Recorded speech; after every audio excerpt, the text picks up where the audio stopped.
আসসালামু আলাইকুম এভরিওয়ান, কেমন আছেন সবাই? আশা করি আল্লাহর মধ্যে ভালো আছেন। আমিও আলহামদুলিল্লাহ অনেক ভালো আছি। তো আজকে আপনাদের জন্য বেগুন বাহার রেসিপি নিয়ে হাজির হয়ে গেলাম। তো তার জন্য দেখুন আমার কী কী লাগছে। তো আমি এখানে 3টা বেগুন নিয়ে নিয়েছি মাঝারি সাইজের। আপনারা যে কোনো সাইজের বেগুন নিতে পারেন, ছোট ছোট সাইজের বেগুন হলে আরও ভালো, বা চিকন চিকন যে বেগুন হয় ওটা নিলেও হবে, যে যেরকম নিতে চান। তো আমি হচ্ছে এই বড় যে বেগুনগুলো, এগুলোর মধ্যে মাঝারি সাইজের বেগুনগুলো নিয়ে নিয়েছি। এখন বেগুনের বোটা সাইডে আমি এভাবে কেটে নিয়েছি। এখন দেখতে পাচ্ছেন আমি বেগুনের মাঝখানে একটা ফালি করে নিচ্ছি। এই যে এটা কিন্তু একদম বোটা পর্যন্ত আমি কাটিনি, আধা ইঞ্চি পরিমাণ আমি গ্যাপ রেখে তারপরে কেটেছি যেন এটা ছুটে না যায়। সেমভাবে আমি আড়াআড়ি করে আরও একটা কাট দিয়েছি। এটা 4টা ভাগ হয়েছে, ফুলের মতো দেখতে হয়েছে। তো এখন এরকম করে আমি বাকিগুলো কেটে নিচ্ছি। তো সবগুলো আমি বেগুন কেটে নিয়েছি সেমভাবে। আপনারা যদি ছোট বেগুন নেন তাহলে শুধু মাঝখান থেকে একবার কেটে নিলেই হবে। তো এখন হচ্ছে আমি এখানে একটা ছোট বাটিতে আধা চা চামচ করে হলুদ, মরিচের গুঁড়ো আর জিরে গুঁড়ো আর সামান্য লবণ আর সরিষার তেল, এগুলোকে মিক্সড করে নিব। মিক্সড করে আমি এই বেগুনের মধ্যে এগুলো মেখে ভালো করে মিশিয়ে নেব বেগুনের ভিতরে, যাতে করে মশলাটা ঢুকতে পারে।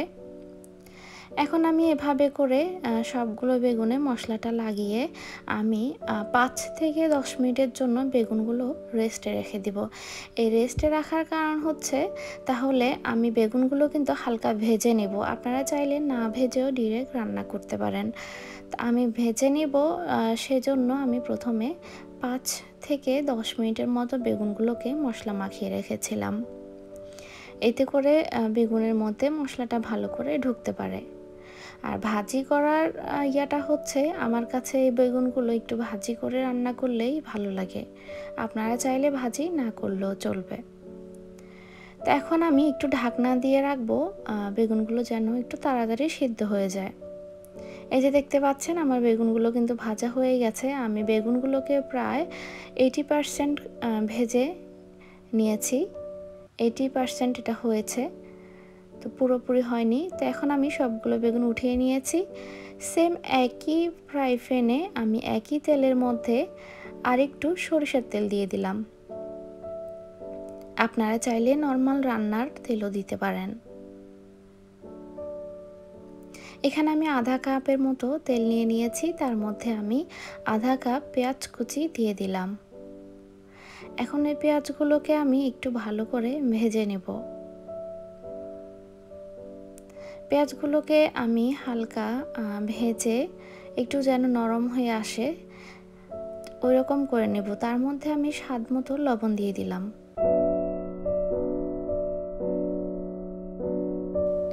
এই যে এখন আমি পেঁয়াজগুলো একটু নরম হয়ে আসার জন্য ঢাকনা দিয়ে দিব।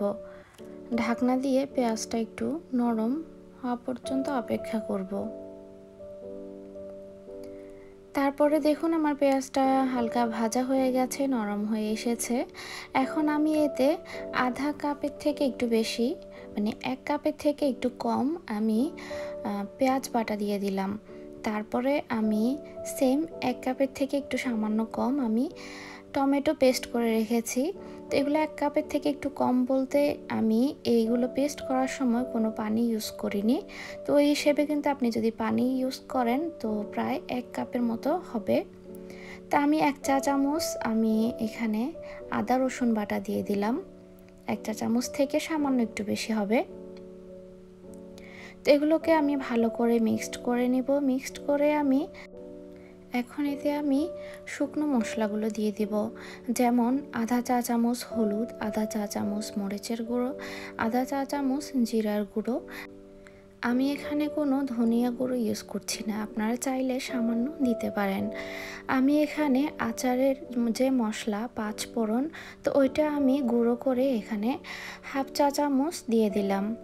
এখন আমি ভালো করে এইটাকে মিক্সড করে নেব, তারপর ঢাকনা দিয়ে কষাতে দিয়ে দিব।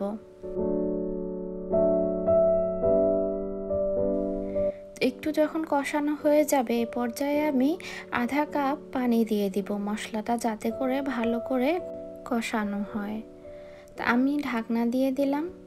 তারপর দেখুন এখানে মশলাটা কষানো হয়ে গেছে ভালো করে। এখন এতে আমি যে ভেজে রাখা প্রথমে বেগুনগুলো ওগুলো আমি দিয়ে দিব একে একে। বেগুনগুলো দিয়ে এখন এতে আমি মশলাটা বেগুনের মধ্যে ভালো করে একটু মিশিয়ে দিব যাতে করে বেগুনের মধ্যে ভালো করে মশলাগুলো ঢুকতে পারে।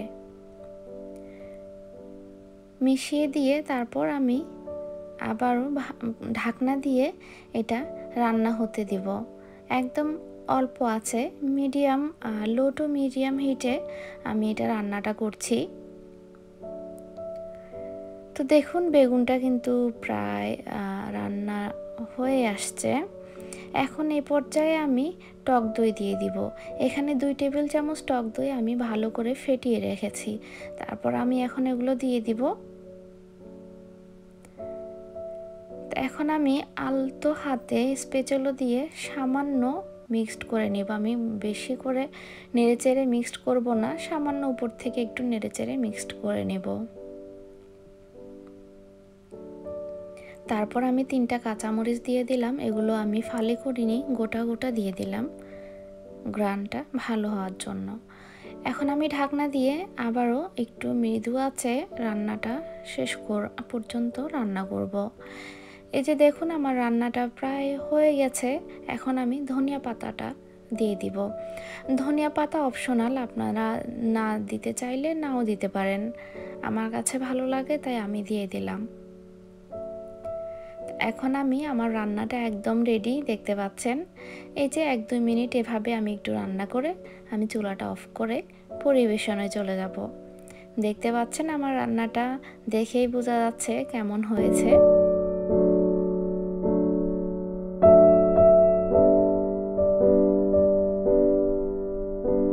এই বেগুন বাহার রেসিপিটি আপনারা ট্রাই করলেই বুঝতে পারবেন যে কেমন মজার এই রেসিপিটি। এটা আপনি সাদা ভাত, পোলাও, খিচুড়ি যে কোনো কিছুর সাথে খেতে পারবেন।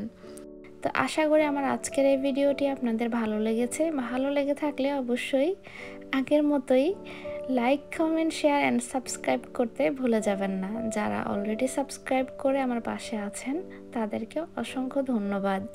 আজকের মতো এই পর্যন্তই। সামনে আরও একটি ভিডিও নিয়ে হাজির হয়ে যাব।